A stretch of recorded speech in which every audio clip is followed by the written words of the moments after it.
Avant de commencer notre histoire, j'aimerais vous parler d'un film. Loin de moi l'idée de lui faire de la publicité gratuite, mais si j'en parle, c'est qu'il a des rapports très étroits avec notre histoire et de ses personnages.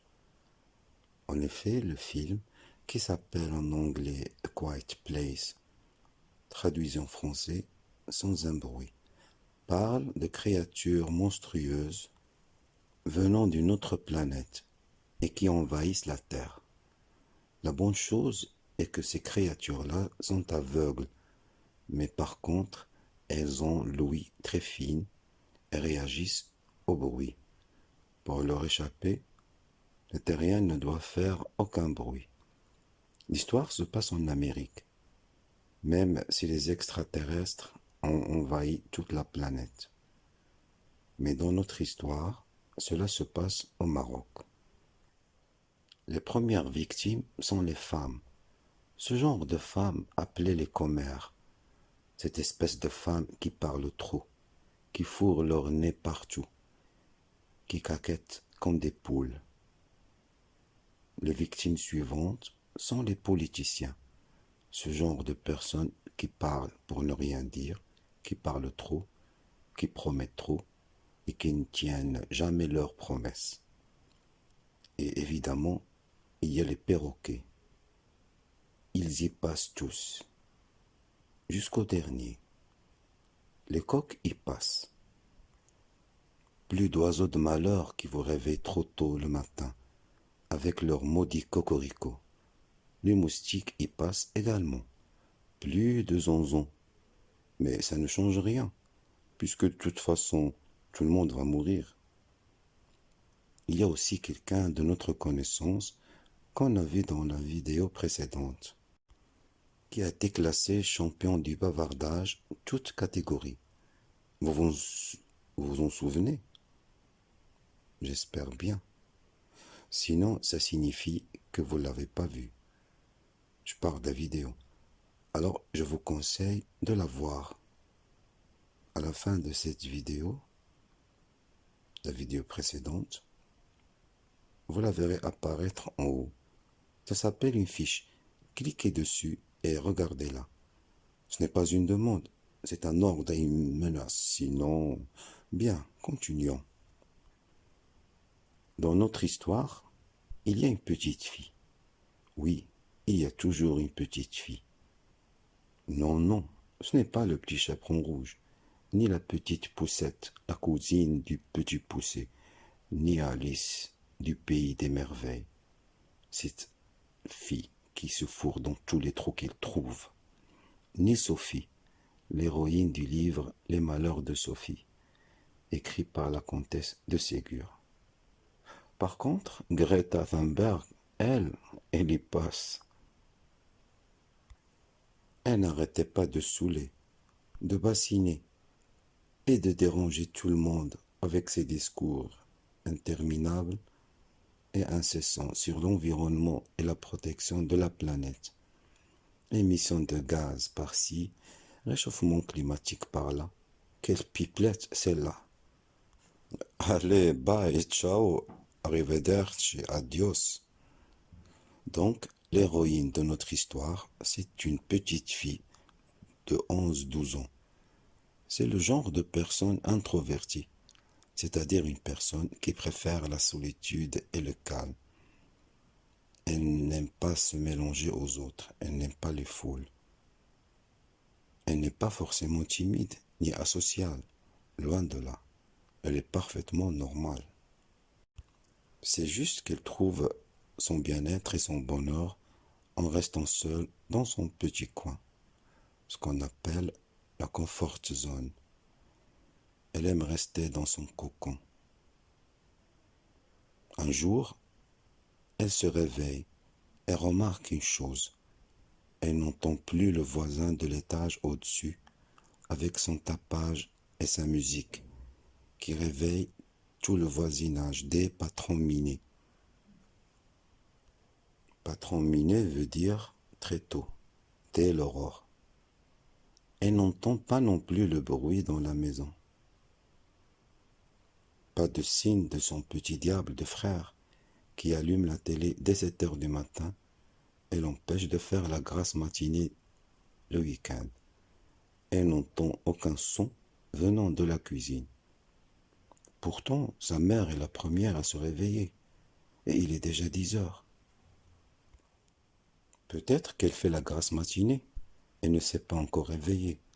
Son père, elle sait qu'il est en voyage pour le travail.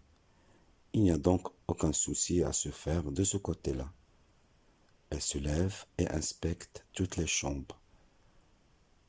Après, elle passe à la cuisine, la salle de bain, les toilettes, le balcon. Personne. Où sont-ils donc tous passés? Même son chat, Chocolat, n'était pas là. Peu importe.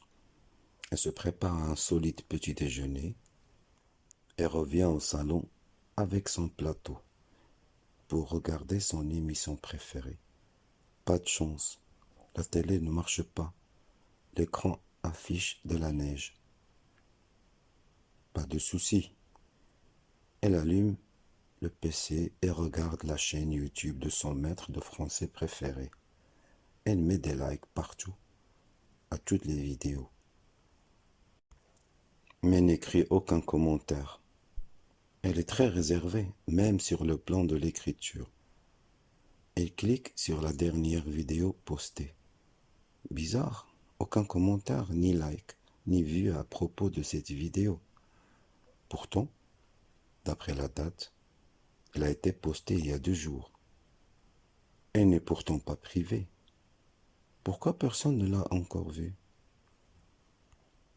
Elle voit déjà en esprit son maître de français qui s'emporte, s'énerve et sanglote même en disant qu'il va supprimer sa chaîne, que personne ne l'aime et qu'il va donner à tout le monde une punition écrite. Je dois regarder toutes les 60 vidéos YouTube de mon maître de français jusqu'à la dernière minute, sans oublier les shorts, en commentant et en likant. À écrire 564 fois le nombre exact des abonnés. Heureusement que son maître n'avait pas mis l'abonné au plus. Elle laisse tomber les vidéos et s'en va faire la vaisselle du petit déjeuner. Dès qu'elle pénètre dans la cuisine, elle remarque quelque chose qu'elle n'avait pas relevé tout à l'heure. Un petit mot collé à la porte du frigidaire. Elle ne jette qu'un œil distrait et indifférent au dessin de son petit frère, qui la représente, elle, sous la forme d'une sorcière avec des cornes, des ailes de chauve-souris et un grand nez pointu, avec une flèche qui pointe vers la tête, et au-dessus de la tête, la phrase « Ma grande sœur est une sorcière », et à côté un autre dessin représentant son petit frère, en ange avec son prénom dessus. Elle voit seulement l'autre papier où il y a écrit « Nous sommes partis au marché, ton frère et moi. Prends ton petit déjeuner. Ne nous attends pas. On revient dans pas longtemps. Signé maman. » Elle frémit de joie intérieurement. Enfin libre, elle va pouvoir faire ce qu'elle veut et se livrer à son activité favorite, le karaoké. Surtout des chansons K-pop. Elle brandit le micro et à peine ouvre-t-elle la bouche qu'un son horrible en sort. On aurait dit le crissement d'un frein d'un gros camion. Quoi? C'est sa voix? Impossible. Cette voix de corbeau n'est pas la sienne. Sa voix a toujours été belle, mais personne ne lui disait, pour la simple raison qu'elle ne chantait jamais devant les autres, mais en secret, et de préférence sous la douche, quand il n'y a personne. Et là, tout de suite, elle entend le même cri.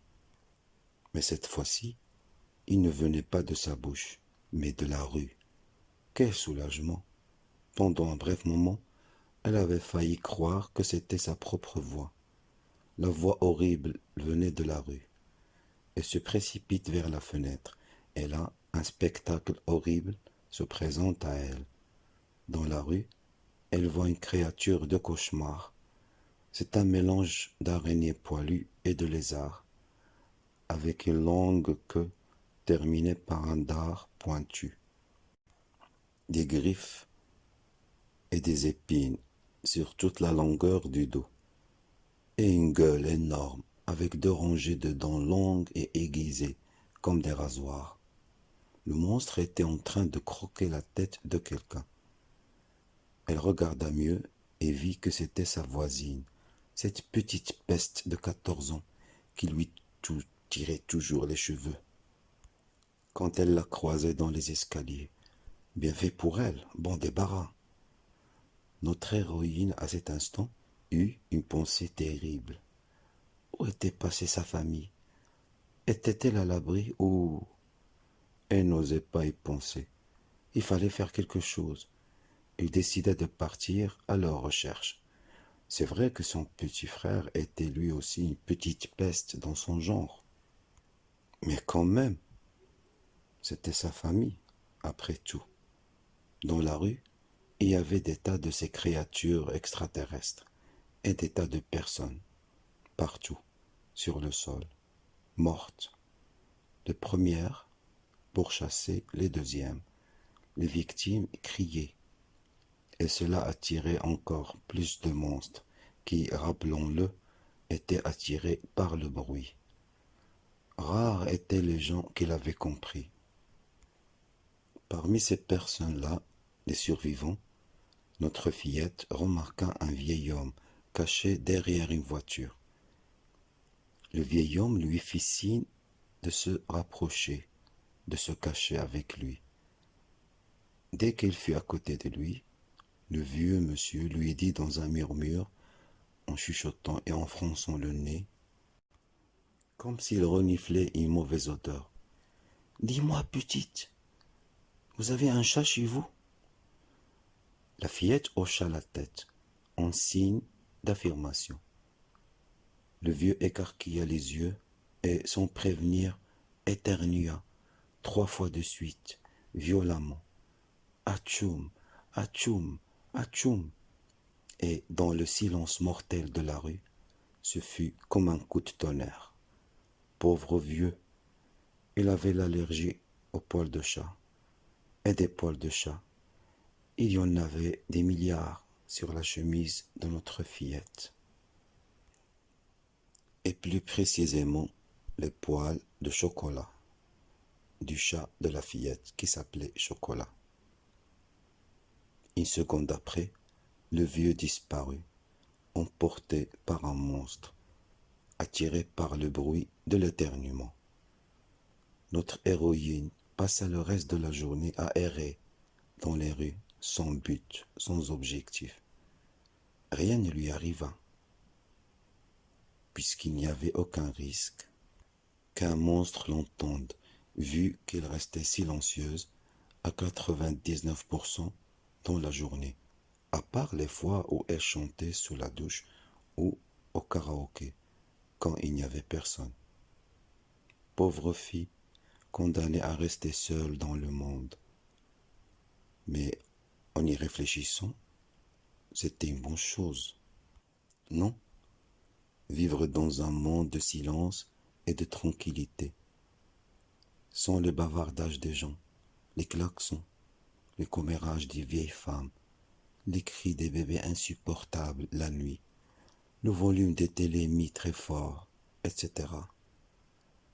Pour survivre dans ce nouveau monde, il lui suffisait juste de ne pas ouvrir la bouche, ce qui n'était pas très dur à faire pour elle. Le silence est d'or, comme disait toujours son maître de français, qui, lui non plus, détestait les bavardages. Où qu'il soit, il doit être heureux, lui aussi. Je conclus mon histoire en souhaitant que, une fois que ces monstres seraient partis et que le monde reviendrait à son état normal, un producteur hollywoodien lirait mon histoire et me contacterait pour m'acheter les droits, pour en faire un film qui s'appellerait A Quiet Place, The Silent Girl. En français, pas un bruit, la fille silencieuse.